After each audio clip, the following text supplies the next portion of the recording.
Hi, welcome, welcome, welcome. This is Arthur Omer of the Black Titanic. Hit that like button, share and subscribe. Remember, eagles flies with eagles. All right now, hit the like button, share and subscribe. This is Arthur Omer, and remember, eagles fly with. Hey y'all, this Black Titanic. Yeah. Finally made it to the chair. Look, y'all, I'm still at my other house. I heard my grandson, he 32 years old, whispering to his 30-year-old brother, when is grandma going home? I'm like, oh, the nerve of them. Now I bought this house, they don't even have to pay no more because they just have to, the house paid for. All they have to do is pay utility bill. They can't tell me when to go and where to come. Now, if they start paying me rent, then I won't be intrusive. That's what I told them. Just start paying rent. Start paying rent, then I start treating y'all like y'all a regular tenant. Meanwhile, you just living free, having a good time, and when I want to come spend the night over here, I will. Anyway, let's get to the topic today, y'all. Today, I'm going to be talking about the Hill Bomber Thieves, the mama and daughter theft team. Now, we're still on Tisha and Wanda. So, it was down in my post that in 92, when this woman right here, her mother got that felony charge on her, that felony theft charge from the Georgia Bureau of Investigation, that Tisha was 11 years old. So that's why they call it fake news. They're talking about this is sad. But you guys know, I know where I come from, the hood. Back in the day, up until now. Now, back in the day, children was out stealing. But it got a little worse back in the 90s. In the 90s when that crack hit our community. They took the men's out. They were locking men's up for a little or nothing. When Biden wrote the 94 crime bill, Clinton signed that he was the president. And them old Black Caucus and the NAACP, they signed it too. So it removed all the black men, almost snatched them out of the community. That crime bill that Jim Crow Biden put in place. Then they deliberately put the crack into our community. So I'm saying this because in 92 was when Wanda got the theft. I don't know if Wanda was on crack or what. The reason she was out stealing or she just a thief. Please hide your purse. Hide your purse. Here come Wanda and Tisha. Hide your purse, y'all. Hide your wallet. But anyway, so Tisha was 11 years old. So I've seen it in the community where they shoplift with their children. They deliberately take the children in the store with them, you guys, and pack the clothes under the children and walk out the door. I've seen it. In the 90s, I was trying to save everybody. That's the kind of kids I like, and those are the kids I like to mentor today. I like to get out there in the hood, find those kids that is at risk like Tisha was, that had a mother like Wanda. They had them out there stealing. They have them out there slinging crack. I knew back in the 90s in the community where the community where Egghead, I call him Egghead. Sometimes Martell, like his name can't come out. In the community where Martell lived at was okay, but over across the street they had a project. It was called Vietnam. Now, it was in that project that was over across the street from Terry Heights. That's the little subdivision he stayed in, probably where Martell was over there running around getting in trouble because that project was bad in the 90s. You know, they call it Vietnam because they did a lot of shooting and killing up in there. But anyhow, those are kind of kids that are at risk that I like to say that I love working with. So I do know that my sister-in-law had came to me for help. She said, okay, she was not a street person. She was had a master's degree in education. She was teaching at one of the schools. And one thing I liked about her, even though she had this degree, she did not want to teach at a prestigious school. She was down there in the hood. I was doing my footwork, and she was in that classroom. I never wanted to be in the classroom. That was just not my thing. So, well, anyway, later on I taught, like up until COVID, I was teaching nurses, college students. I was teaching nurses and doctors and all of that in the medical field.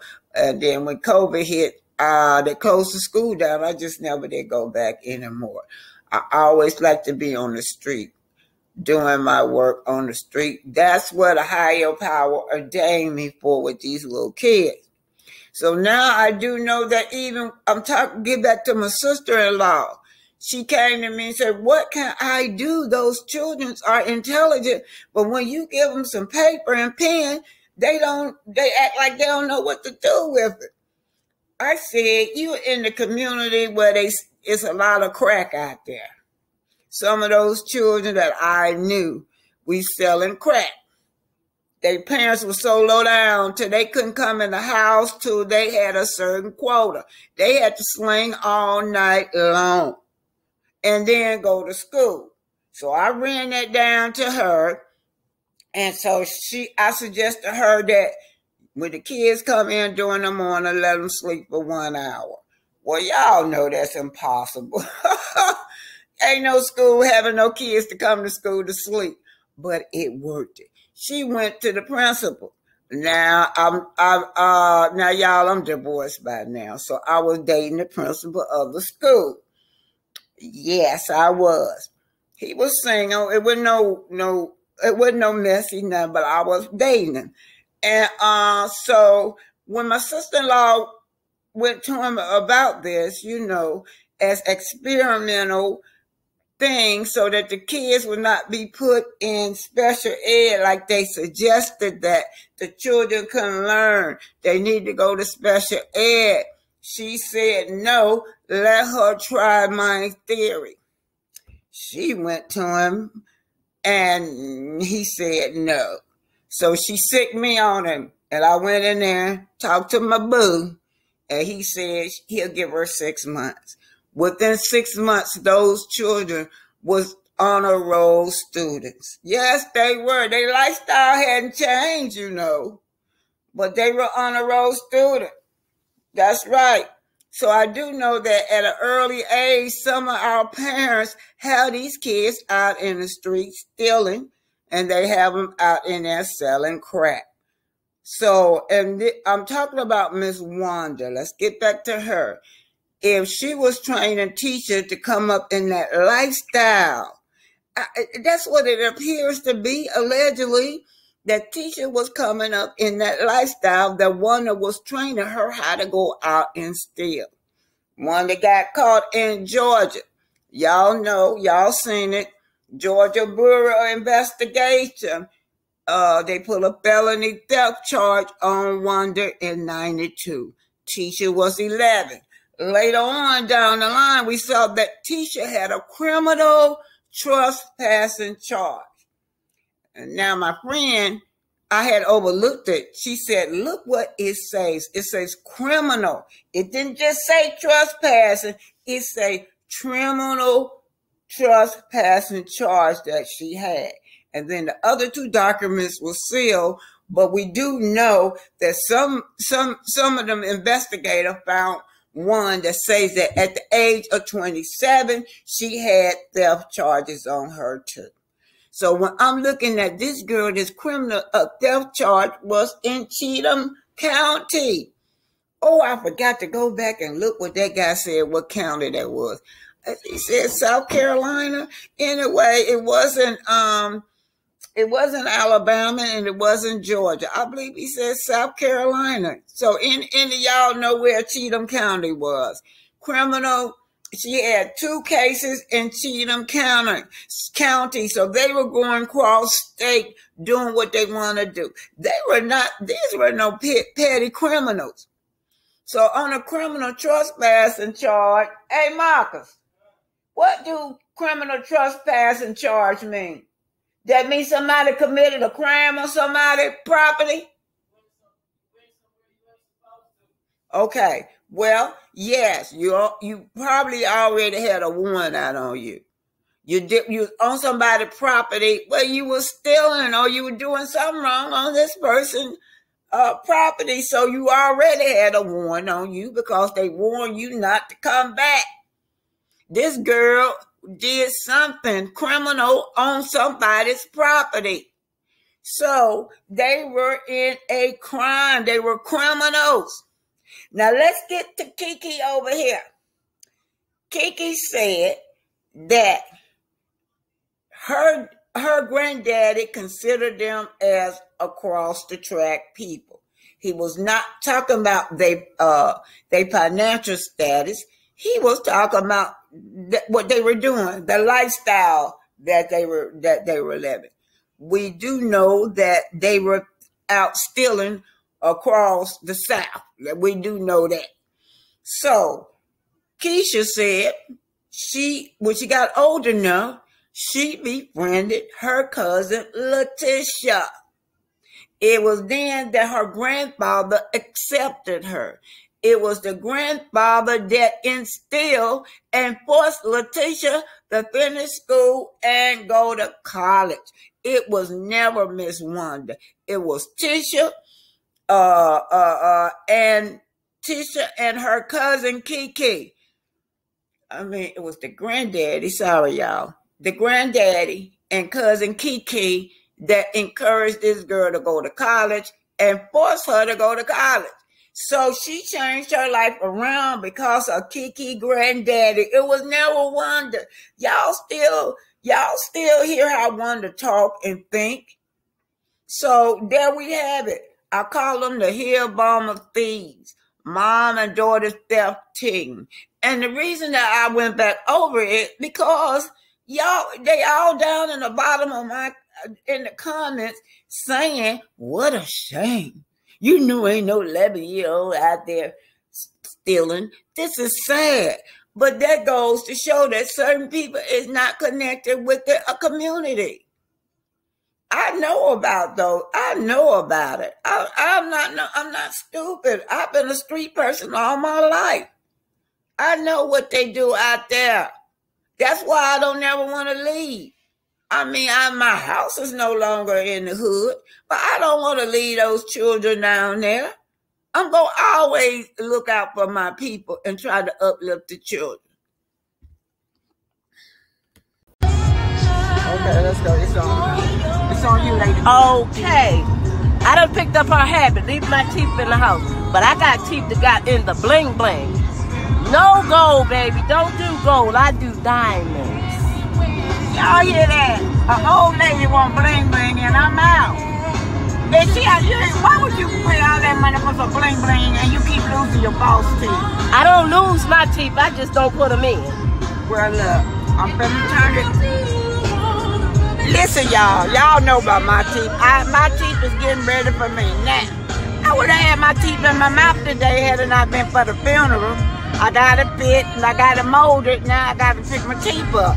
But anyway, y'all, this woman keeps forgetting her teeth. She pick them up and I put them down. Ain't that some shit? But anyway, Lady P, we on a serious note, she gonna come back and we're gonna do when the slaves was free for you guys. And we're gonna talk about some of this stuff going on in the community with Wanda getting a felony and stealing with her daughter. Oh yeah, we got to talk about that. Yeah, because somebody under my comment said that, 11-year-old stealing, they don't believe that it happens in the community. But I come from the hood, and so did Lady P come from and I come from Baltimore. That's right. It ain't nothing for an 11-year-old to steal. Check it out. Yeah, because the parents make the children steal for them, y'all. Y'all Some mother and daughter's team, they pack their kids up, take them in the store. When they leave, they got a whole new outfit, shoes, hat, whatever. And if it's in the wintertime, they ain't put a coat on. Yeah, and they put the clothes under the coat. That's probably what Wanda was doing with Tisha while she was young. So Wanda got away with it a long time, but she using her children with stealing. And it's the same thing with crack. I worked in the community where the children couldn't come in the house until they made that profit that their parents want with selling crack. And then they have to go to school the next day. Have you heard of that Lady P children selling crack? Oh yeah, they start off at the age of 9 to 8. Yeah. 8, 9 year old. Okay, I'm finna tune off because I'm running out of space. It'll cut off on us. To the little bottom. Yeah, we going under this thing. We just out having a great day. I'm so grateful to Lady P for getting me out of the house. What you say that was called? What you say that was called, Lady P? Hey, it's called felony. She got one. Done hurt my feelings because I'm trying to be out here representing her and she's a felon. Pay for my reputation, sorry.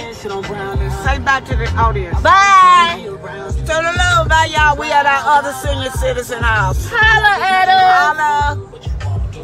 This is Kiki. She's explaining that Tisha trying to act all brand new. They discussed her coming on the show. She knew she was going to come on the show. She knew everything between her and Melody, their friendship and everything. In fact, Kiki was friends with Melody before Tisha. Kiki and Melody was co-workers at Alabama A&M University.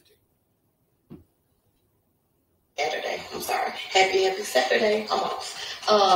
I decided to come live. A lot of people have been asking me to kind of show my face a little bit.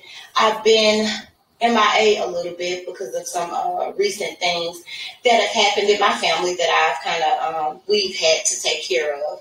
So I just wanted to show my face and say, hey y'all, how are y'all? What does this say? Hold on. Wave.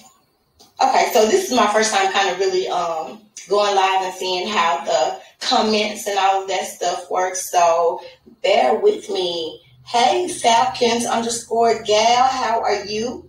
What's up? What's up, baby? RW, I think it is. Hey, Kimmy, my cousin. How are you? Hi, Kiki. Hey, y'all. So, trying to make sure that I say things the correct way and not reveal anything that I'm not supposed to reveal just yet. But she and I had an understanding. She knew that I was going on the show before I filmed one thing. She knew. We talked about it. We discussed some things. And we were supposed to be doing this thing together. But I feel like she switched it up on me. It's not me who switched it up on her. It was her. Y'all hear that? They all supposed to be on the show together. But Tisha switched it up on her. She told Melody that not to let her on the show. Kiki was struggling. Her and her husband was struggling, and this girl prevented her own cousin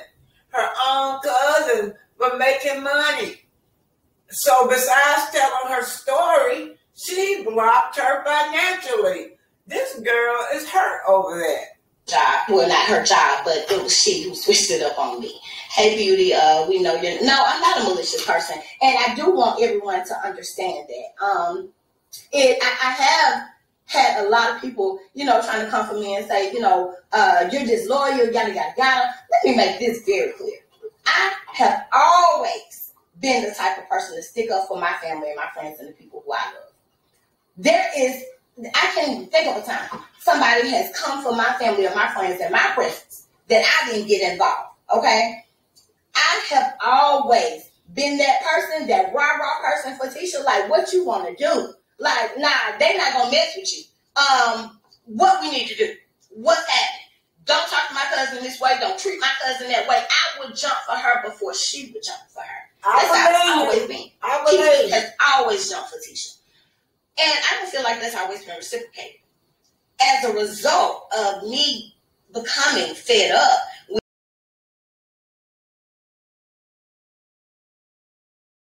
of Otto Benger's captivity.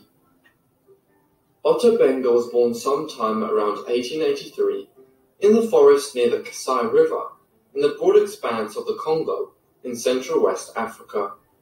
Benger was born as a member of the Mbuti people, a sub-Saharan African people who are genetically disposed to having a short stature.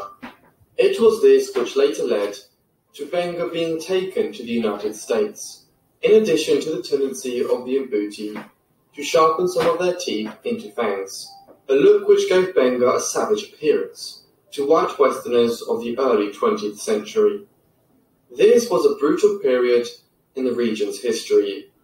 During the so-called scramble for Africa, which the European powers were engaged in to acquire colonies across the continent, King Leopold II of Belgium had claimed the Congo as his own personal fiefdom. Between the 1880s and the 1900s, a savage system was implemented by the Belgians here, with plantations generating huge profits for Leopold back in Europe. In particular, rubber... Hey y'all, did y'all see that where he was holding somebody's hand, where King Leopold had cut the hand off? That's how they get them to obey them. Now, they did my Uncle Jeff like that. My Uncle Jeff was brutal when it comes to fighting white men. And so they cut his hand off to keep him from beating up white men. Tendency of the Mbuti to sharpen some of their teeth into fangs, a look which gave Benger a savage appearance to white Westerners of the early 20th century. This was a brutal period in the region's history. During the so-called scramble for Africa, which the European powers were engaged in to acquire colonies across the continent, King Leopold II of Belgium had claimed the Congo as his own personal fiefdom.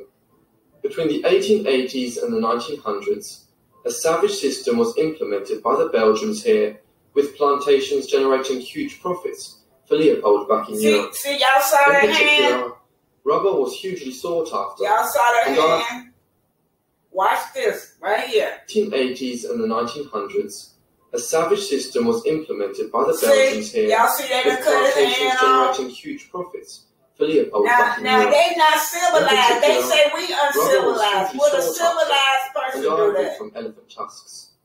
But the force publique, a kind of quasi-military police force which Leopold established to administer the colony, used extremely brutal methods, often decapitating Congolese workers who were effectively enslaved if they failed to meet production targets.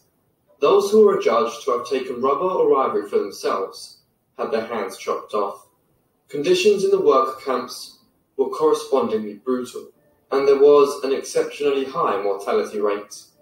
Over a quarter of a century, perhaps as many as 1 million Congolese people were murdered through Leopold's regime.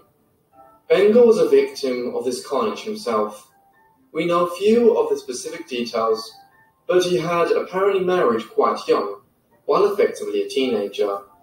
He and his wife had children quickly, but these were murdered by the Belgian regime at some stage in the early 1900s. Benger only survived himself as he was on a hunting expedition with the Mbuti tribe from which he hailed. Lemons, lemons, lemons. The world is so y'all, he was a young man. He was young. He had a family, wife and kids. When the Belgians attacked his village, killing his wife and children. Thus, Benger had already experienced great trauma in his early life, owing to the actions of white Westerners. But more was to follow. In 1903, an American businessman and explorer by the name of Samuel Phillips Werner arrived in the Congo. His appearance there would have grave implications for Benger. According to Werner's own account of what happened in later years, he purchased Benga for a pound of salt and a ream, or bolt of cloth. His goal was always to exhibit Benga at the World's Fair, which was to be held in St. Louis in the state of Missouri in the United States in 1904. Werner had been specifically hired to travel to Africa in order to obtain a so-called pygmy, what contemporaries believed were a subspecies of human, akin to dwarves. Following the publication of the findings of Charles Darwin several decades earlier with his landmark study on the origins of species, published in 1859, contemporaries were anxious to find supposed missing links in the evolutionary chain between modern humans and primates, such as monkeys and orangutans. In a typical racist trope of the time, people often believed this semi-evolved primate or half-man was possibly living in the wilds of Africa, a continent about which so much was still unknown in the late 19th and early 20th centuries. The Mbuti people, with their small stature and fanged teeth, would appeal to Werner as people who could possibly be passed off as pygmies at the World's Fair. To conduct this work, Werner had been paid $8,500, a considerable sum for the time, to acquire several oddities of this kind for the World Fair and bring them back to America to be exhibited there.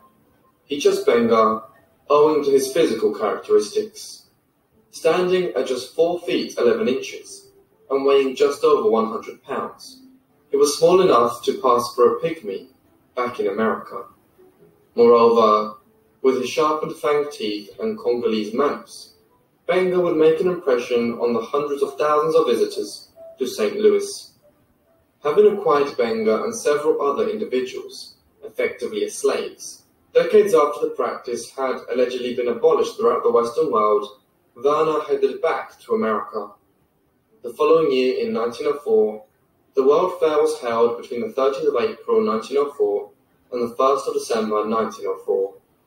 While such world fairs were often designed to showcase an extensive range of technological marvels and other societal accomplishments, Benga was exhibited as part of a large menagerie of humans from across the world, one which included Native Americans, Filipinos, and Africans, the most famous perhaps being the Apache Indian chief Geronimo, a medicine man and warrior who in the second half of the 19th century had led Native American efforts to resist the colonization of the region of the United States, approximating to New Mexico and Arizona. Benga was exhibited here as a pygmy, but the attempted ruse was soon being ridiculed. A newspaper editorial at the time remarked that, "We do not quite understand all the emotion which others are expressing in the matter. Otter Benga, according to our information, is a normal specimen of his racial tribe, with a brain as much developed as are those of his other members." Thus, despite Werner and the organizers of the fair's efforts to portray the 4 foot 11 inches tall Benga as an example of the Hey y'all see that old thing? You see that's a female next to him. Ain't no telling what he doing to her. Look where he got his hands at. Like look at the other arm, y'all. And look at her face. He doing something to that girl with his hands. Oh, low down piece of shit. missing link in the evolutionary chain.